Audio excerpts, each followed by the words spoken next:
നാട്ടിൽ മക്കളുടെ പിറന്നാളിന് മധുരം വിളമ്പുമ്പോൾ അക്കരെ ഇടുങ്ങിയ മുറിയിലെ ഏകാന്തതയിൽ ഉണങ്ങിയ കുബ്ബൂസും പച്ചവെള്ളവും ഇറക്കി വിശപ്പിനെ തോൽപ്പിച്ചവരാണ് അവരിലധികവും.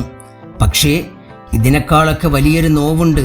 വീഡിയോ കോളിൽ പ്രിയപ്പെട്ടവരുടെയും മക്കളുടെയും മുഖം തെളിയുമ്പോൾ നെഞ്ചിലെരിയുന്ന സങ്കടക്കടൽ ഉള്ളിലൊതുക്കി ചുണ്ടിലെപ്പോഴും ഒരു വ്യാജ പുഞ്ചിരി സൂക്ഷിക്കുന്ന ലോകത്തിലെ ഏറ്റവും മികച്ച അഭിനേതാക്കളാണവർ.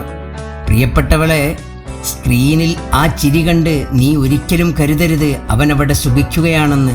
നിന്റെ കണ്ണ് നിറയാതിരിക്കാൻ അവൻ അണിയുന്ന വെറുമൊരു മുഖംമൂടി മാത്രമാണത്. വർഷങ്ങൾക്കിപ്പുറം ഒരു ലീവിന് നാട്ടിലെത്തുമ്പോൾ അവൻ നെഞ്ചോട് ചേർത്ത് പിടിക്കുന്ന ആ ഭാണ്ഡമുണ്ടല്ലോ, അത് തുറക്കുമ്പോൾ ഭാര്യയ്ക്ക് വർണ്ണപ്പൊതികളുണ്ടാകും, മക്കൾക്ക് കളിപ്പാട്ടങ്ങളുണ്ടാകും. പക്ഷേ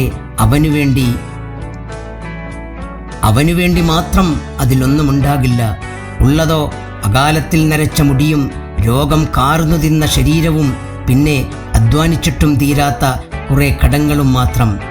അതെ, സ്വയം ഉരുകിത്തീർന്ന് കുടുംബത്തിന് വെളിച്ചം നൽകുന്ന മെഴുകുതിരികളാണ് ഓരോ പ്രവാസിയും. ഭൂമിയിലെ ആ വലിയ മനുഷ്യർക്ക് ഈ സ്നേഹസമർപ്പണം. സ്നേഹപൂർവം, അബൂ കിനാൻ.